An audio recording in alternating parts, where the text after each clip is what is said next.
Assalamu alaikum wa rahmatullahi wa barakatuh. My brothers, my sisters, I'm going to continue from where I left off.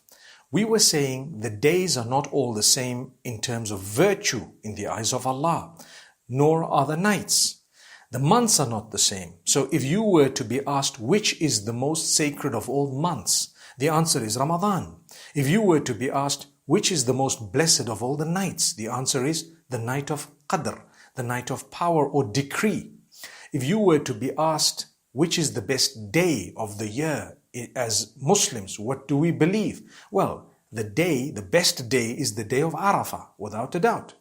If you were to be asked which nights are the best in terms of a set of 10 nights, you would say the last 10 nights of Ramadan.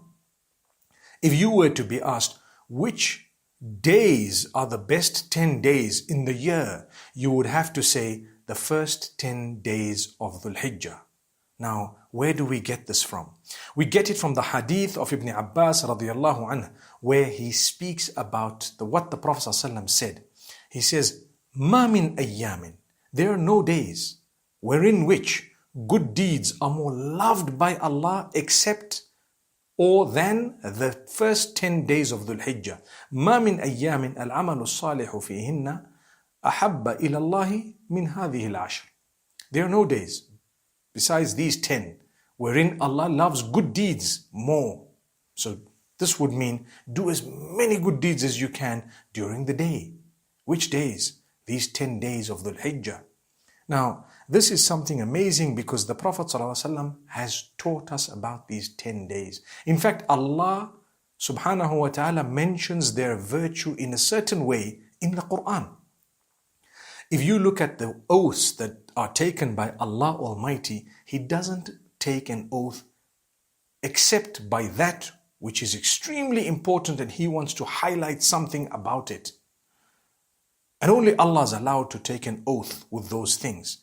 As for us, we're not allowed to take an oath except by Allah. "Man kana halifan falyahlif billah." Whoever is going to take an oath should only take an oath by Allah. It is prohibited to take an oath by your mother, your son, your father, whoever else it may be. Haram. You should not do that. You know, some people take an oath on their father or their son or child, etc. That's not allowed. The Prophet ﷺ says, "La tahlifu bi abaikum." Don't take an oath on your fathers. If you're going to take an oath, take it on Allah, with the name of Allah, no one else's name. As for Allah, He can take an oath on what He wishes because He is the creator. So He has taken an oath on so many things or with so many things. One of them, He says in Surah Al-Fajr, "Wal Fajr." He swears by daybreak. He swears by the Fajr. The oath. He takes an oath and He says, "Walayali nashr." He swears by the 10 days. 10 days of what? Go back to what the Sahaba have said, what the Mufassirin and translators and experts of the revelation have said. They've all said they are the 10 days of Dhul Hijjah. Allah's taking an oath by them. He hasn't even taken an oath by Ramadan, but He's taken an oath here by the 10 days of Dhul Hijjah. So this goes to show that there are no days wherein which Allah loves good deeds more than these 10 days of Dhul Hijjah. Don't confuse Ramadan. I told you earlier, Ramadan, the nights are powerful. Dhul Hijjah, the days are extremely powerful. Okay, Allah loves them. Why Allah loves them is a topic on its own. And at times we know, at times we don't know. But Allah wants you to engage in worship. It's a season. It is depicting the life of Ibrahim alayhi salam, who was the most loved unto Allah. So remember that Allah wants you to do things that He did in order to understand the lesson from it and to gain piety and closeness to Allah as a result. And this is why the best of the days is the day of Arafah, and it is a sunnah to fast on that day, the day of Arafah, for those who are not in Hajj.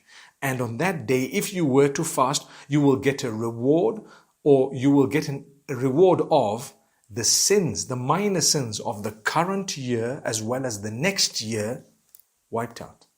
Minor sins wiped out of the current year and the coming year. So that's 2 years of sins wiped out. By doing what? By fasting on the day of Arafah for a person who's not in Hajj. If you're in Hajj, it's not a sunnah. You shouldn't fast on the day of Arafah.